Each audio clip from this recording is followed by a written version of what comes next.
मिठाई और नमकीन बनाने वाली देश की नामी कंपनी हल्दीराम में हिस्सा खरीदने की होड़ मची हुई है।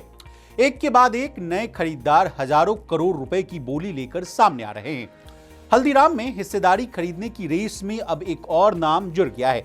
ये नाम है अल्फा वेब ग्लोबल का, जिसने हल्दीराम में स्टेक खरीदने के लिए भारी भरकम पेशकश की है। इसी के साथ अल्फा वेब ग्लोबल हल्दीराम में हिस्सा खरीदने की इच्छा जताने वाला तीसरा दावेदार बन गया है। टाइगर ग्लोबल मैनेजमेंट की एक कंपनी अल्फा वेब ग्लोबल ने हल्दीराम में हिस्सेदारी खरीदने के लिए $1 बिलियन से ज्यादा का ऑफर दिया है। अगर यह सौदा फाइनल होता है तो यह भारत के सबसे बड़े प्राइवेट इक्विटी सौदों में गिना जाएगा।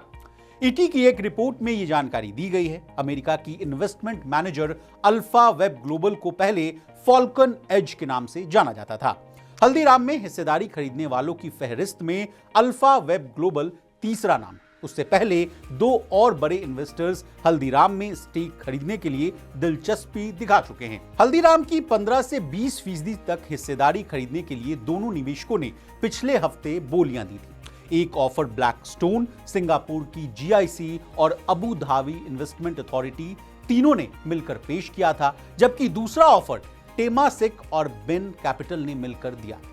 बोली लगाने वाले निवेशकों की ओर से हल्दीराम की वैल्यू 8.8 से लेकर $9.4 बिलियन तक लगाई जा रही है। भारतीय करेंसी में यह आंकड़ा 75,000 से लेकर 80,000 करोड़ रुपए बैठता है। ब्लैकस्टोन और बेन कैपिटल की अगुवाई वाले समूह हिस्सेदारी खरीदने के लिए हल्दीराम के प्रमोटर अग्रवाल फैमिली से अलग अलग बात कर चुके हैं। स्टेक सेल को लेकर चल रही बातचीत के बीच हल्दीराम के कारोबार का विलय चल रहा है। हल्दीराम का बिजनेस पहले दो धरों में बटा हुआ था। एक धरा नागपुर बेस्ड था, जबकि दूसरा दिल्ली बेस्ड था। दोनों धरों के विलय की प्रक्रिया अभी चल रही है। विलय के बाद Haldiram snack food private limited का निर्माण होगा। इसमें हल्दीराम के दिल्ली धरे की 56%, जबकि 44% हिस्सेदारी नागपुर धरे के पास होगी।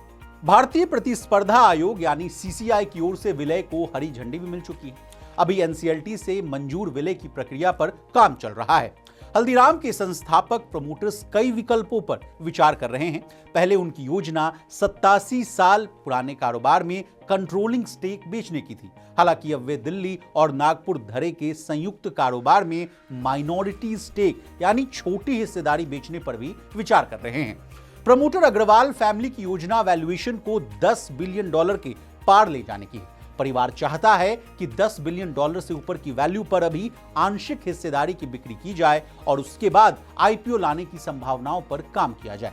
कहा जा रहा है कि आईपीओ की संभावना के चलते ही हल्दीराम में कई बड़े निवेशक दिलचस्पी दिखा रहे हैं। उन्हें लग रहा है कि अगर हल्दीराम अगले 12 से 24 महीनों में आईपीओ लेकर आती है और अपने शेयरों को बाजार में लिस्ट कराती है, तो उस समय उनको अपने निवेश पर अच्छी कमाई का मौका मिल सकता है।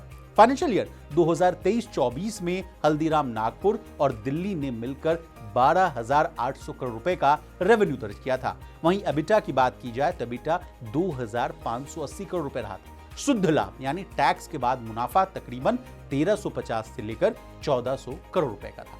अब हमने आपको हल्दीराम का जो स्टेक सेल है उसके बारे में तमाम जानकारियां दे दी। आपको हमारी ये डिटेल रिपोर्ट कैसे लगी कमेंट कर जरूर बताइएगा। इसी तरह देश, दुनिया और बिजनेस जगत से जुड़ी तमाम ताजा तरीन खबरों के लिए बने रहिए हमारे साथ। देखते रहिए मनी9।